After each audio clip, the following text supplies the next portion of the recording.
ممكن تفسر لي الحلم ده؟ خير يا حبيبي. شفت نفسي ماشي في صحراء واسد ضخم بيجري ورايا عايز يفترسني، وفجأة لقيت بير فبسرعة مسكت في الحبل اللي فيه جامد ونزلت فيه.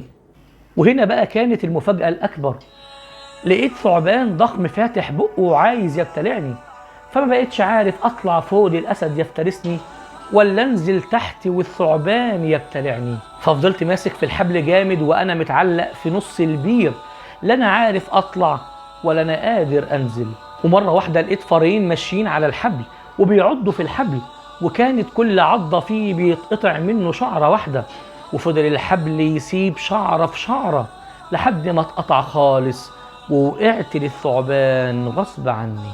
وفجأة صحيت من النوم وأنا مفزوع وحاسس زي ما يكون ردت ليا الروح من تاني.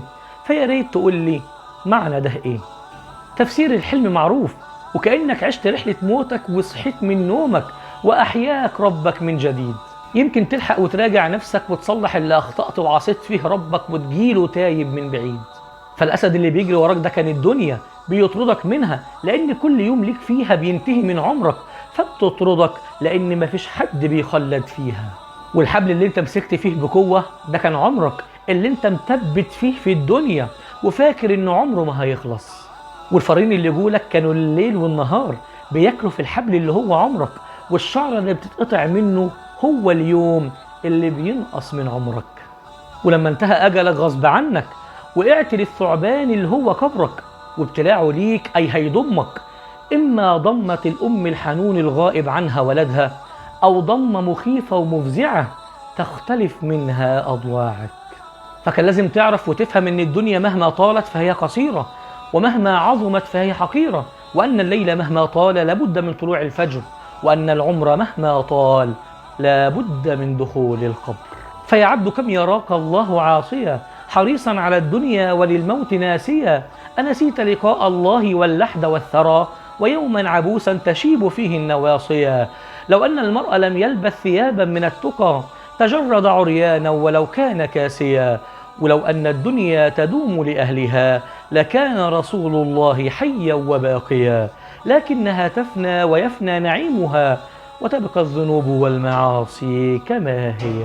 فيا اللي بتظلم في خلق الله ارجع، ويا اللي بتغب وتنم على خلق الله ارجع، ويا اللي بتاكل حقوق العباد ارجع، ويا اللي أكلت أموال اليتامى ارجع، ويا اللي أكلت ميراث إخواتك ارجع، ويا اللي قصفت المحصنات وبتقع في الأعراض ارجع، ويا اللي استقويت على الضعيف والمسكين ارجع، ويا اللي شهدت الزور ارجع، ويا اللي ما بتصليش وبعدت عن ربك ارجع.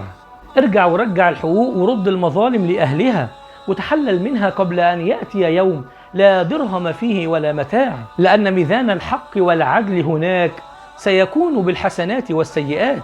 وتأكد أن ربك هيتقبل منك وهيقبلك وهيعفو عنك وهيغفر لك لو صدقت النية ورجعت له. وافتكر كلامي ده كويس، ولما اموت هتيجي وتقف على قبري، وساعتها هقول لك يا واقفا عند قبري لا تستعجب أمري، بالأمس كنت مثلك وغدا ستكون مثلي.